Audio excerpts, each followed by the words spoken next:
नमस्कार मित्रों, स्वागत है आप सभी प्रतियोगी छात्र छात्राओं का आपके अपने YouTube चैनल हिंदी आजकल में। आइए आज हम अध्ययन करेंगे स्वर संधि के अंतर्गत वृद्धि संधि का, जिसका सूत्र है वृद्धि रेच।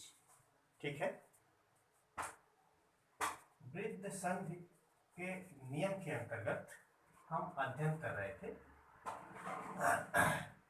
यदि संधि के पहले शब्द में अ या दीर्घ अ आए, यानी वृद्धि संधि में जब हम संधि विच्छेद करते हैं तो संधि के पहले शब्द का जो आखिरी वर्ण है उसमें यदि ह्रस्व आ या दीर्घ आ आए, तथा दूसरे शब्द में जो आपका पहला वर्ण है, पहला वर्ण यदि उसमें ए हो या आपका आय, तो परिवर्तन में उसका क्या हो जाता है, आय हो जाता है। ठीक है ना।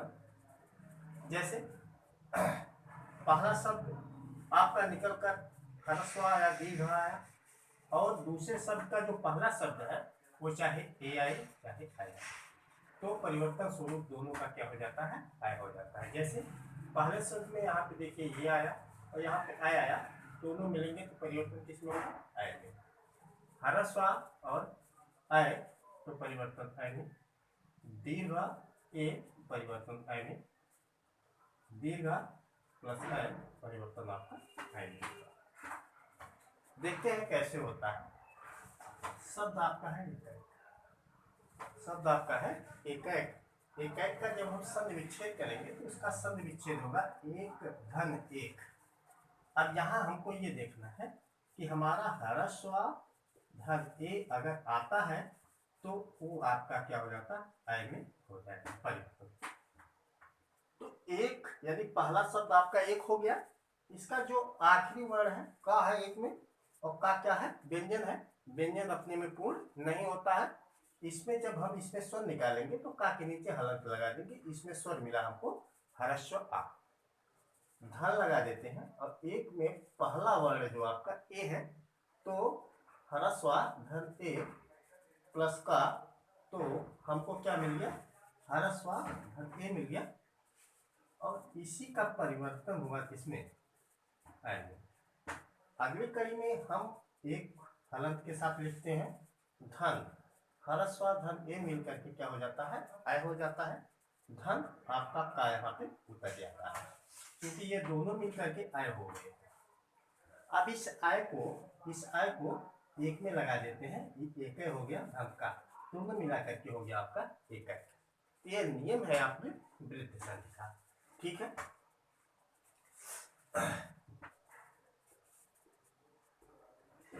परमौसत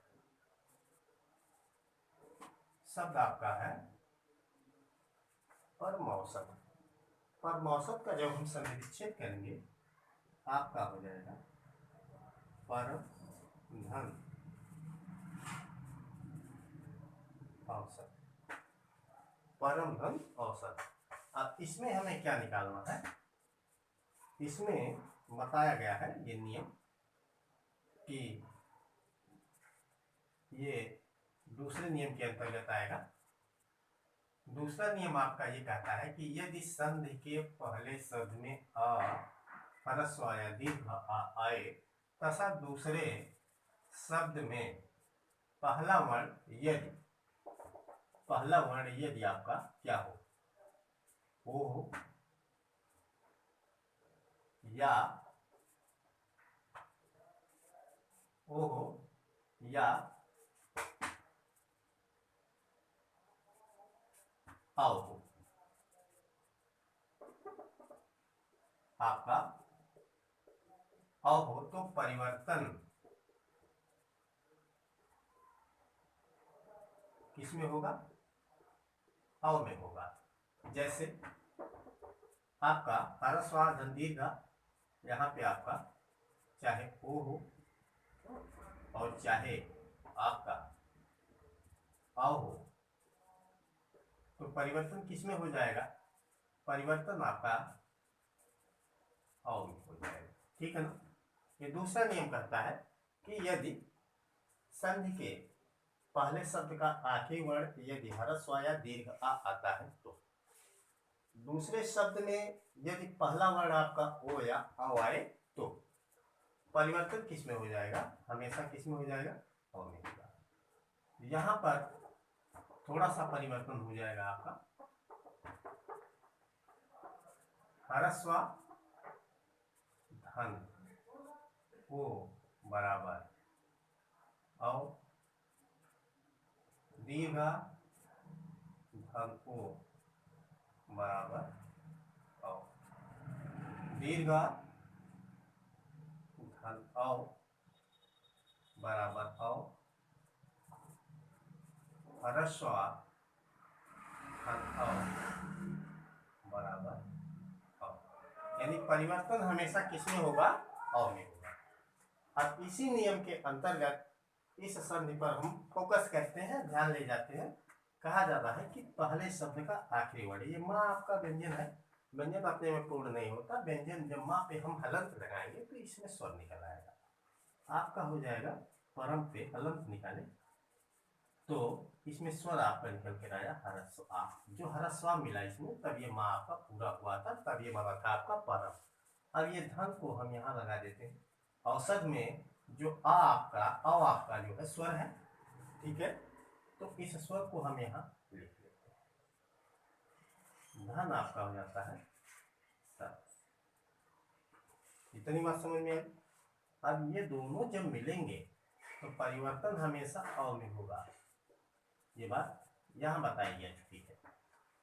अब अगले स्टेप में हो जाएगा आपका परम हलंत के साथ, जैसा ये है वैसे यहाँ रख देंगे। अब इन दोनों में, इन दोनों को मिलाएंगे हम तो आपका हो जाएगा क्या, औ, धन आपका हो जाएगा सर। अब इसको हम यहाँ लगाएंगे, औसत यहाँ लगाएंगे तो परम, ठीक है ना। चलिए इधर पीछे ही लगा देते हैं, तो आपका परम हलंत के साथ तो यहाँ ये मिल गया औसत। अब इस औसत को जब हम परम में लगाएंगे तो ये औ स्वर जब माँ में मिलेगा तो इसका हलंत खत्म हो जाएगा और औ की मात्रा इस पे लग जाएगी, मिलेगा परम स, ठीक है। आज की वीडियो में बस इतना ही। अगले वीडियो में फिर हम आपको एक नए टॉपिक के साथ मिलेंगे। तब तक के लिए जय हिंद। वीडियो अच्छा लगा हो तो लाइक, शेयर और सब्सक्राइब करिए। जय हिंद।